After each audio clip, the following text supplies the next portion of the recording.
your engine room. We're prepared to subject you to disabling fire. Jelang berakhirnya masa gencatan senjata Amerika Serikat dan Iran, insiden penembakan kapal berbendera Iran oleh militer Amerika di Teluk Oman meningkatkan eskalasi di tengah upaya Pakistan membawa kedua kubu ke meja perundingan. Usai penembakan, pasukan marinir Amerika Serikat berangkat melintasi Laut Arab untuk merebut kapal MV Tosca. Setelah kapal perusak rudal USS Prince meluncurkan sistem propulsi kapal komersial itu usai tidak mematuhi peringatan berulang kali dari pasukan Amerika Serikat selama 6 jam. Menteri Energi Amerika mengatakan Trump menggunakan segala cara yang dia bisa untuk mengakhiri konflik dengan Iran. The president's using every way he can to get leverage over the regime to bring this conflict to an end.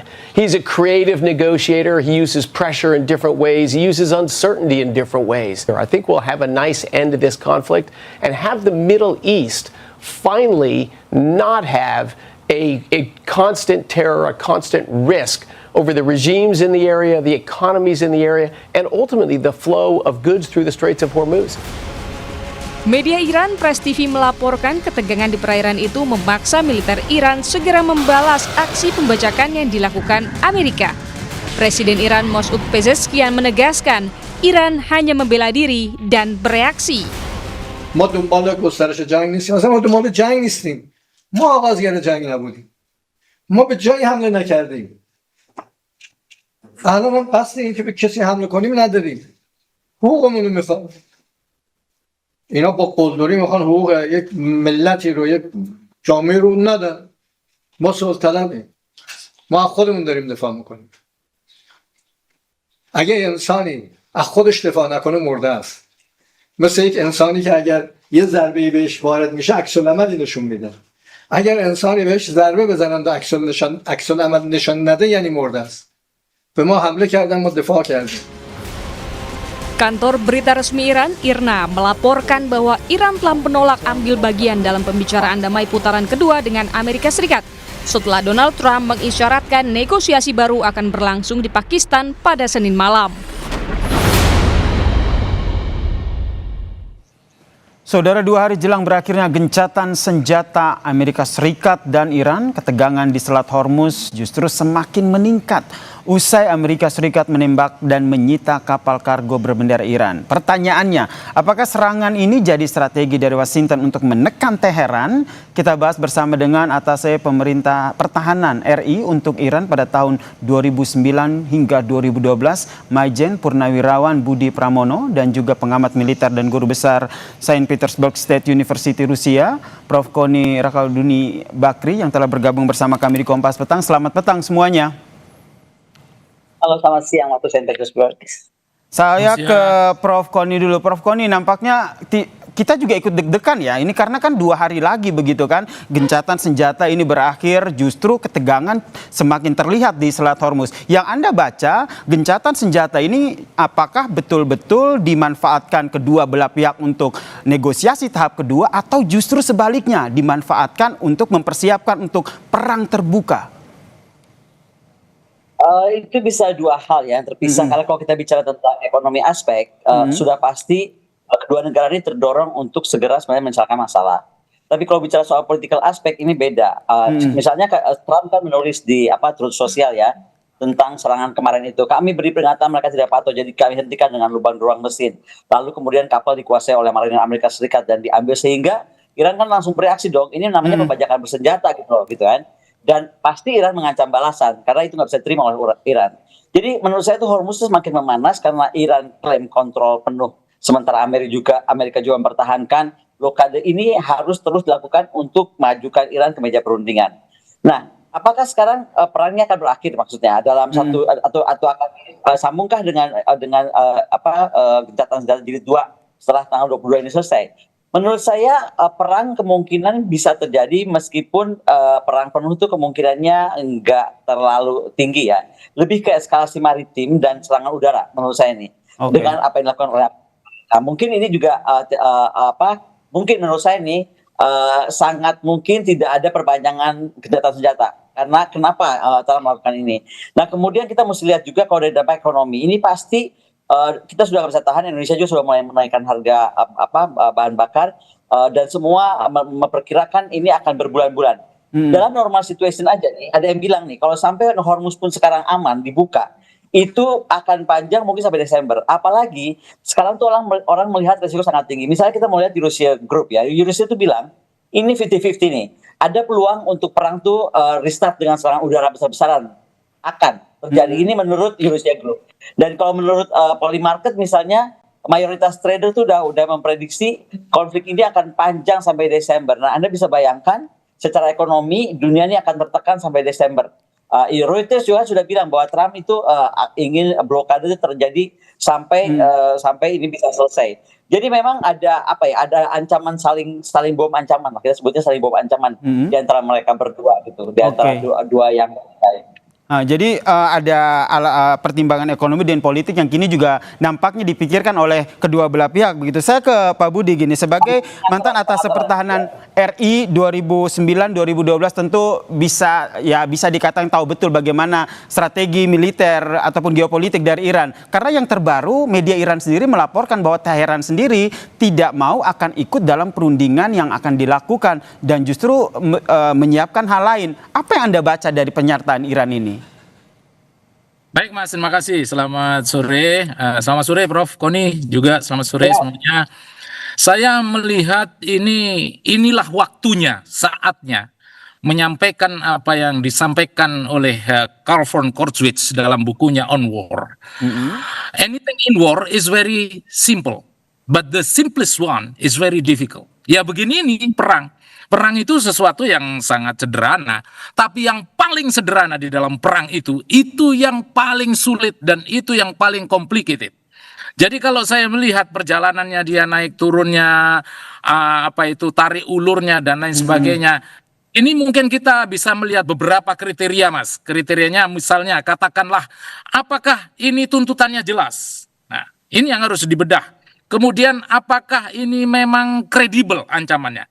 Mungkin Amerika dalam hal ini dia punya itu. Nah, the next question is apakah dia mampu menyediakan exit ramp ya, terhadap Iran? Apa artinya? Kalau misalnya Iran ini mau keluar dari situasi ini yang diinginkan oleh US, apakah Amerika mampu menjaga dignity-nya Iran? Apakah tetap dia keluar dengan terhormat apa tidak? Ini kan nggak bisa dijamin oleh Amerika. Kemudian apakah Amerika bisa menjamin kalau toh memang musuh itu menuruti tekanannya, ya, ngikuti tekanannya, karena sudah patuh, ya, saya balik, dia patuh, ya, musuhnya Amerika ini. Pertanyaannya berikutnya adalah apakah Amerika mau menurunkan tekanan tersebut? Jadi Mas sekali lagi, yaitu tadi akhirnya. Everything in war is very simple, but the simplest one is very difficult. Nah, kalau saya melihat tadi Mas bertanya bahwa apakah Iran ini mempunyai semacam planning, ya tentunya punya lah Mas planningnya. Nggak mungkin nggak planningnya antara lain bagaimana kan jeda peperangan, jeda pertempuran. Kemudian dua-duanya exhausted. Jangan bilang bahwa ini nggak very exhausting. Jangan ada yang bilang kayak gitu. Karena in term of war, itu pasti ada advantages, ada disadvantages. Ada untung dan ada ruginya. Ada yang dimenangkan geopolitically, ada yang tidak. Ada yang dimenangkan economically, ada yang tidak. Ada yang dimenangkan secara militarily, ada yang tidak. That's what you call it war. Jadi kalau misalnya Mas menanyakan bahwa apakah ada rencana-rencana yang disiapkan oleh Iran, tentunya ada. Yang pertama, kalau misalnya ini benar Iran menghindari tadi yang pembicaraan ke depan, ini kan juga leverage. Ini juga suatu dignity. Kenapa? Sebetulnya masyarakat yang ada di dalam Iran ini tidak mengendaki seperti ini. Jadi kalau misalnya Iran ikut lagi, katakanlah itu negosiasi tahap kedua.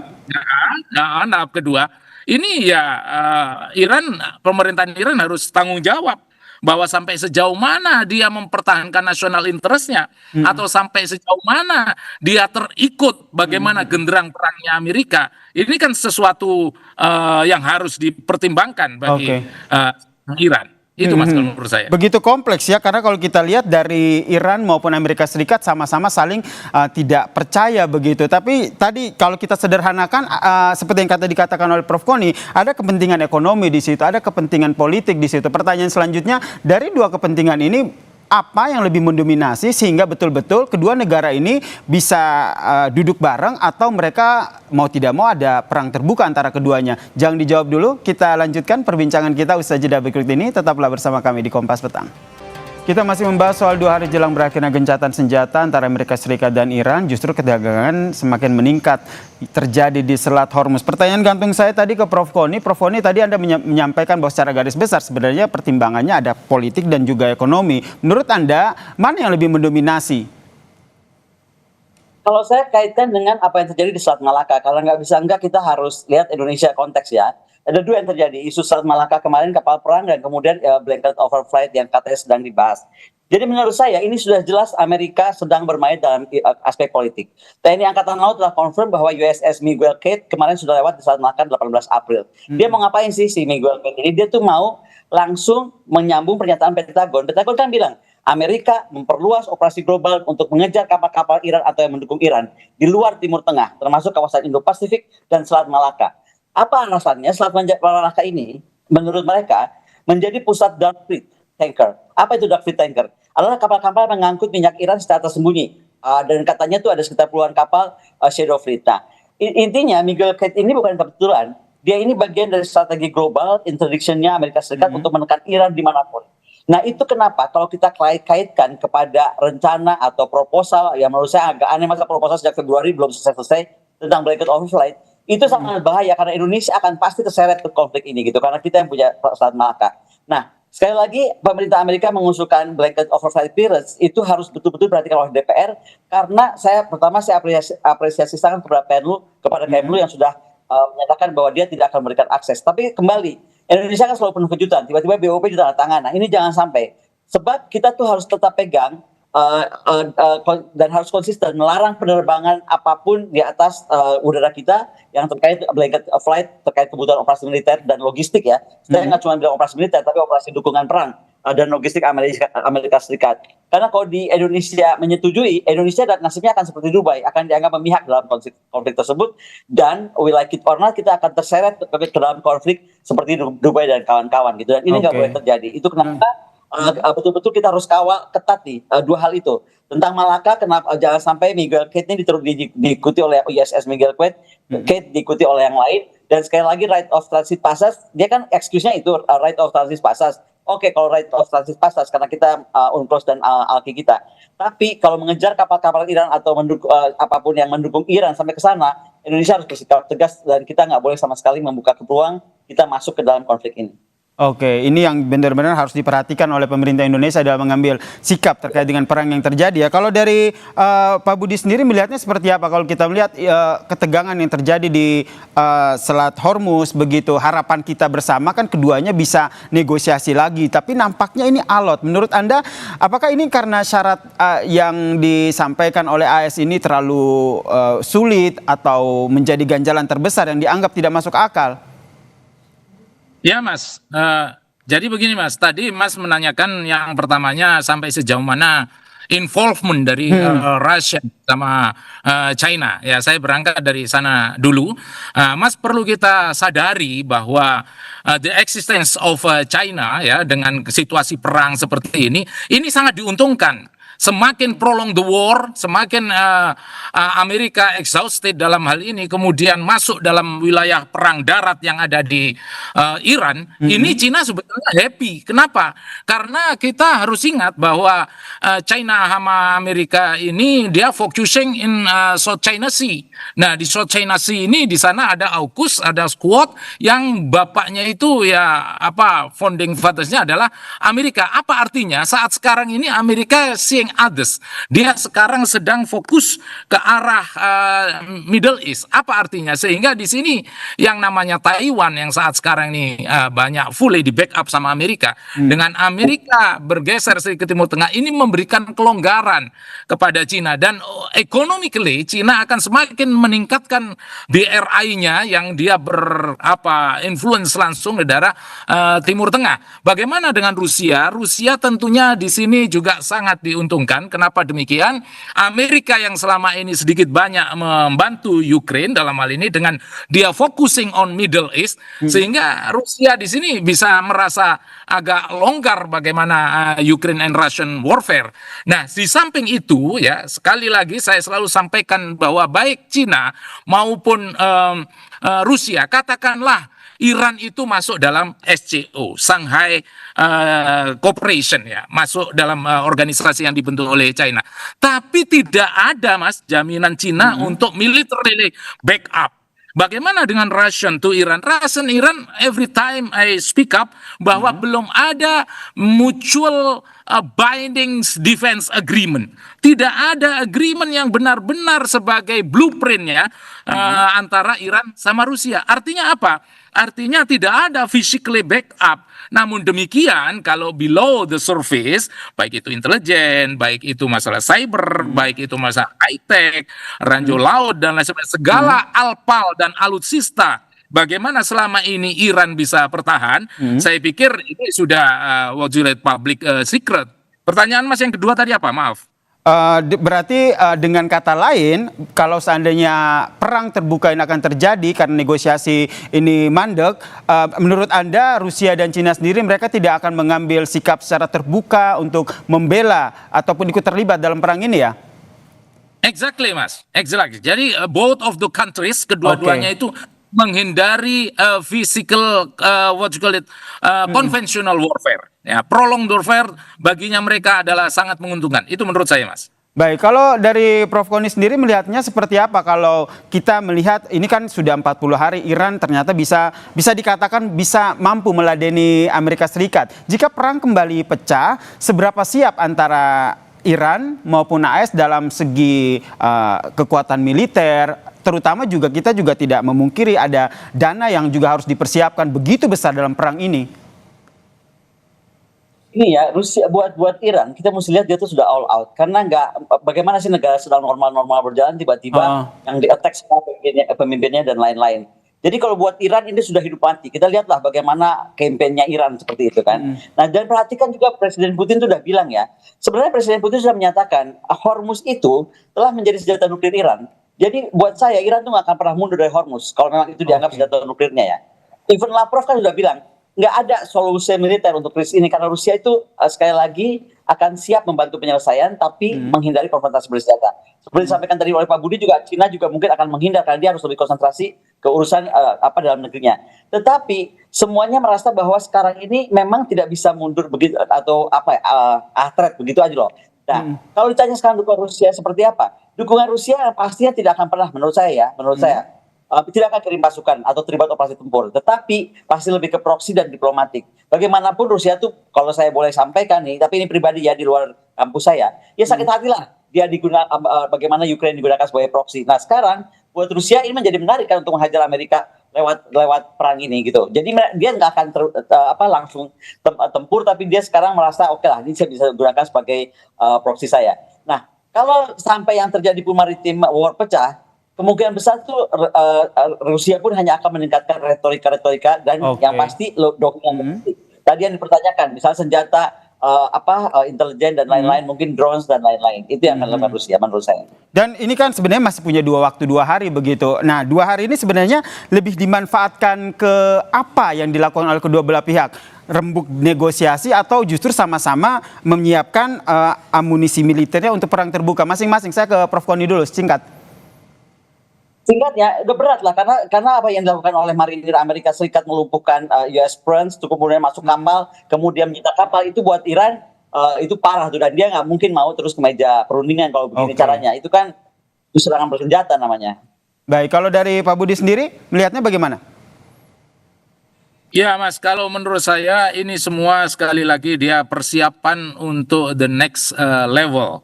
Apapun yang dilakukan Iran dengan katakanlah dia besok tidak mau mendatangi, ini adalah posisi tawar dia yang sebenarnya yang namanya diplomasi, yang namanya bargaining itu tidak bisa diikuti dengan ancaman. Bagi Iran, yang namanya diplomasi by pressure seperti ini tidak masuk akal, dan inilah makanya tuntutan dalam negerinya Iran selalu bilang tidak usah dilanjutkan untuk diplomasi sama Amerika, karena ini adalah salah satu tarik ulur dan strateginya Amerika sedemikian rupa tetap Iran, Amerika tetap uphold national interest-nya dia. Hal-hal yang unbargaining position dia akan tetap tidak bergeser sedikit pun. Tadi wacana katakanlah 5 sampai 20 itu, mungkin 8 sampai 12. Sekarang ada nggak wacana untuk mencari intersection itu? I don't think so. Kemudian bagaimana intersection dari multifront yang dipunyai oleh Iran, ya, di mana dalam hal ini Houthi ada di Yaman, kemudian juga Hizbullah yang ada di Lebanon. Ini kan national interest sekaligus merupakan the unique of Iran. Adakah sekarang kata-kata dari Amerika yang mengendorkan sedikit tekanan-tekanan tersebut? Sama dengan tekanan-tekanan yang ada maritim koersif militer maritim yang dilakukan oleh Amerika. Apakah dia ada simptom bahwa dia menurun? Tidak ada. Buktinya apa? Buktinya kapalnya yang berbendera Iran malah ditangkap. Ini kan sebetulnya di atmosfer. Ini kan merusak atmosfer dari yang perjalanannya mulai smooth, tiba-tiba ditangkap seperti itu, dan ini adalah reflect everything bahwa Amerika ya begitu memang keinginannya dia tekanannya pada posisi tekanan maksimum, Mas. Tidak akan dia mengadakan tekanan dalam posisi balance. Dia akan semaksimum mungkin. Agar apa? Agar nanti apa yang disampaikan di Islamabad itu benar-benar sesuai dengan keinginan Amerika, dan ini tidak akan pernah ditolerir sama yang namanya Iran. Makanya Iran sekarang agak mundur sedikit, atau maju atau mundurnya saya kurang pas terminologinya. Dia lebih ke arah datang apa enggak ya saya, datang apa enggak ya saya. Padahal tadinya memang harusnya datang. Nah, ini sebetulnya Pakistan ini juga sebetulnya naik rapornya, Mas. Kenapa? Karena bolak-balik ke Amerika, ke Pakistan. Coba Mas, kita lesson learn. JCPOA at that time ini kan multi, bagaimana P5+1 ditambah dengan Jerman saat itu. Apa artinya ketika ini sudah mempengaruhi energi global, ketika ini sudah mempengaruhi militarily unsafe di situasi global, maka mau tidak mau, Mas, leverage itu harus ditempuh dengan negara-negara yang kiranya memang influence match. Influence match di sini siapa? Rusia. Influence match di sini siapa? Cina. Tapi big question, Cina sama Rusia tidak akan mau directly involved. Dia hanya by the shadow of the shadow, puppet of the puppeteer, something like that. Kenapa? Karena hanya jalan itu, Mas, yang akan menguntungkan dia economically or militarily juga. Baik, jadi secara tidak langsung memang dari Rusia maupun China mereka juga sudah mengambil langkah mengantisipasi dampak perang yang terjadi di Timur Tengah. Harapannya Indonesia juga sudah mengambil langkah-langkah strategis ya untuk mengantisipasi dampak perang yang terjadi di sana. Terima kasih. Ya, terima kasih. Saya mau tambahkan sedikit. Oke, boleh silakan Prof, singkat saja. Ya, singkat saja ya. Kita tunggu nih, karena Cina itu sekarang stok minyak dia tuh hanya 1,39 miliar barrel. Artinya kalau dihitung dia cuma punya waktu 120 hari.